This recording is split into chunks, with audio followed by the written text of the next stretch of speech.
the difference between him in human form and him as we meet him at the beginning of the play is more about witnessing him experience the world for the first time. So he still is certainly death. Yeah. I mean, just simple things like eating for the first time, sure. the taste Smelling, of food, smelling, feeling rain, things that have never occurred to him at all. Yeah.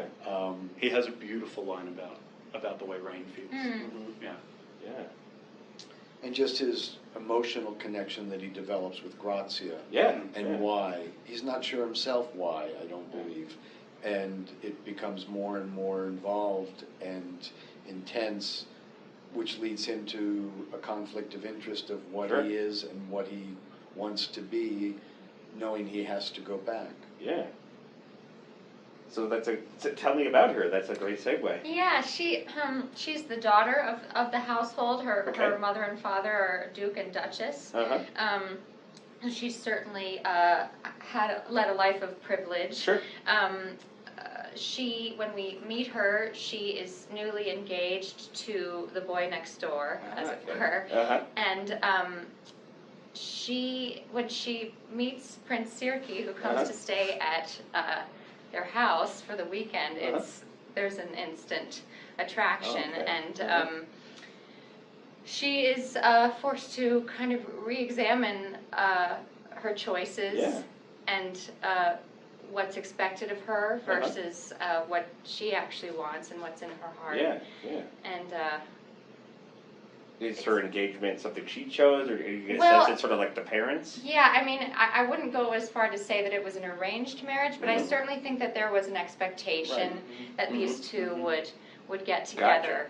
So all of a sudden, she's faced with a different prospect, and has to make a choice. Yeah, and what do you think about the prince attracts her right away?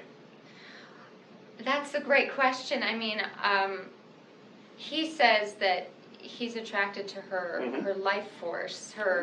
She's got such a vitality to her, and I think that for her it's the same. Her fiance is. I don't want to say anything against poor dear Corrado, but he's a bit of a dud. And this man comes along and speaks so passionately and with such fervor about the world, even about life's simple joys. And I think that Grazia at heart is a romantic, and so she's really drawn to that and drawn to someone that she can actually connect to and have a deeper conversation with. And so, what do you think it is about her then, for death, especially, seen as much as he has? Again, as Kristen said, there's something about her spirit and about her vitality. He, again, as we see him experiencing things for the first time, is attracted to. I mean, he feels a connection with her, and that at the beginning is abstract. And so, what we get to see in death, in an immediate sense, with things like smell and taste and touch, but in a more abstract sense, things like the concept of love. We see him. He knows the word love.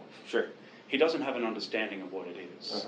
So what we really, in a removed sense, what we get to see is him live an entire lifetime in 2 days. Because in our lifetimes we go from understanding the word love to, in an abstract sense, to going through experiences and understanding in a human sense what love is. So him meeting her with the connection that they have, naturally is a dangerous word to say, I guess, but the connection that they have. There is a chemistry that is involved, certainly, but then she becomes the portal to him matriculating from having an abstract sense of love to understanding love. So that becomes his journey, but there's just an innate connection between them. And it's a huge learning experience for him. And one of the underlying concepts, and it comes out in multiple places in some of the vocals, is why do all men fear me? And learning that experience again, why do they fear him? Because he doesn't understand that. He's doing his job, for want of a better term, that leaves him expected, that's what he does, and it's not intentional. Right. So his biggest question is, why do all men fear me? Yeah. And Grazia doesn't fear him, doesn't really fear, she, without giving plots away, Sure. she lives through somewhat of a near-death experience, and yet she brushes it off as, this is just, nothing happened, there's nothing that occurred. She goes into how she lives. Yeah. And the way she lives, the life force in her that he's drawn to is part of his learning experience. Come see Death Takes a Holiday at the Arvada Center. All the way through until May 15th. Go to arvadacenter.org for details.